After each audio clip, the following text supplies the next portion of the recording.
Iran की Fordow, Natanz, Isfahan nuclear site पर हमले का जिक्र किया है। ट्रंप ने सोशल मीडिया पोस्ट में कहा मिल रहे थे और इसी बीच जब ये बड़ा हमला बोला है। हमास ने उस वक्त यहाँ पे करीब 1100 कुछ लोग यानी 1200 के करीब लोगों की मौत हुई और कुछ लोगों को हॉस्टेज बनाया गया। और इसराइल बार बार ये कह रहा है कि जब तक हॉस्टेजेस को नहीं छोड़ा जाएगा तब तक वो गाजा पे लगातार हमले करता जाएगा।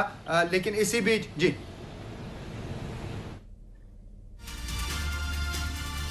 तो ये बड़ी जानकारी भी सहयोगी दे रहे हैं कि वहां पर हालात कैसे बने हुए हैं, आखिर हमले के बाद कैसे हालात हैं, लोग कैसे अपनी जान भी यहाँ पर बचा रखे हैं। इतना बड़ा घटनाक्रम हो जाता है देर रात और उसके बाद वहाँ पर अफरा तफरी मच जाती है। हालांकि संकेत कई दिनों से कहीं ना कहीं ट्रंप दे रहे थे और इसी बीच जब ये बड़ा हमला बोला गया है तो लोग डर के साए में भी हैं।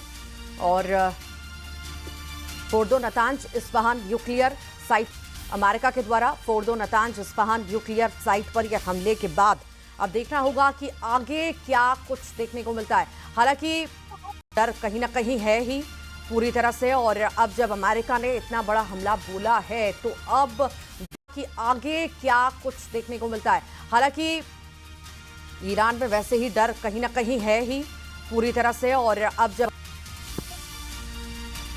कई तरह के बयान भी इसी बीच हमने सुने और अब जब अमेरिका ने इतना बड़ा हमला बोला है, तबाही मच चुकी है। तस्वीरें भी आप देखकर समझ पा रहे होंगे कि कितनी बड़ी तबाही ये है। और 3 परमाणु जगह पर ये जो बड़ा हमला बोला गया तो कहीं ना कहीं ये संकेत है बड़ा नुकसान तो हुआ ही है। और साथ ही साथ अगर इसके बदले कुछ भी होता है तो अमेरिका रुकने वाला नहीं है अपनी